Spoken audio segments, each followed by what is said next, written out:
क्रांती news चॅनलच्या वर्धापन दिनानिमित्त हार्दिक शुभेच्छा। शुभेच्छुक श्री संतोष दत्तात्रय बीडकर, ओंकार कन्स्ट्रक्शन विटा। दर्जेदार फ्लॅट व रो हाऊस साठी अनुभवी विश्वसनीय माध्यम ओंकार कन्स्ट्रक्शन्स विटा। क्रांती न्यूज चॅनलच्या वर्धापन दिनानिमित्त हार्दिक शुभेच्छा। शुभेच्छुक Shri Datta trading company, Mayani road विटा।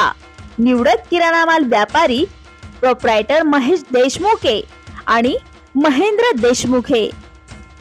आम्ही विटे शहरात आबालवृद्ध एकत्र जमले। परमपूज्य श्री गगनगिरी महिला भजनी मंडळाच्या वतीने आषाढी एकादशी निमित्त विविध उपक्रम आयोजित करण्यात आले होते।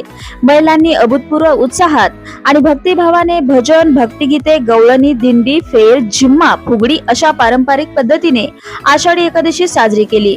विटे शहरातील सामाजिक कार्यकर्त्या आदिशक्ती महिला फाउंडेशनच्या अध्यक्षा व गगनगिरी महिला भजनी मंडळ अध्यक्षा मंदाकिनी चोते व महिला संघटक सौ रत्नप्रभा पाखरे मॅडम यांच्या नेतृत्वाखाली विविध उपक्रम राबवण्यात आले। श्रीराम भजनी मंडळ विटा, गगनगिरी महिला भजनी मंडळ यांच्या भजनाचा कार्यक्रम पार पडला। आरंभी विठ्ठल रखुमाईचे विधिवत पूजन करण्यात आले। आरती झाल्यानंतर भक्तिगीते सादर करण्यात आली। यानंतर पालखी व दिंडीचा सोहळा संपन्न झाला। परिसराला पालखी, दिंडी, टाळ मृदुंगांच्या संख्येने फिरून आल्यानंतर प्रसाद वाटप करण्यात आले। 700 ते 800 भक्तांना उपवासाच्या फराळाचे प्रसाद वाटप करण्यात आले। भजनी मंडळातील सदस्या मालन लाटणे, लक्ष्मी वरुडे, सौ डाके, जयश्री मेहत्रे, शुभांगी आमने, मीनाक्षी आमने, अलका यादव माई, सुनीता तुपारे, सौश्री विश्वास दळवी, वैशाली लाटणे, सुरेखा लाटणे, स्वाती लाटणे, रोकडे मावशी, अनिता चोते, लीना शिंदे, शीतल यादव, वैशाली प्रसाद गायकवाड अशा विविध स्तरातील महिलांनी सहभाग घेतला। श्री बसव, कविता गजाकौस, कृष्णत बापू वरुडे, लोखंडे मावशी, रघुनाथ लाटणे यांची उपस्थिती होती। सामाजिक बांधिलकी जपणारे दानशूर व्यक्तिमत्व प्रसाद शेठ गायकवाड आणि अन्य ज्येष्ठ नागरिकांनी मार्गदर्शन केले। विटा नगरीच्या लोकनियुक्त नगराध्यक्षा सौ काजलताई मेहत्रे, नगरसेविका दीपाली चोते यांची प्रमुख उपस्थिती लाभली।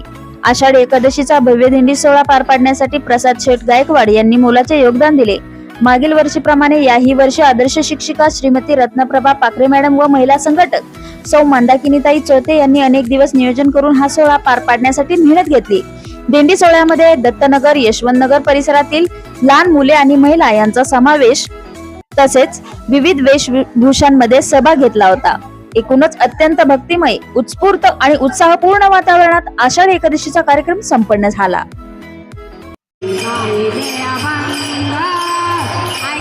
I got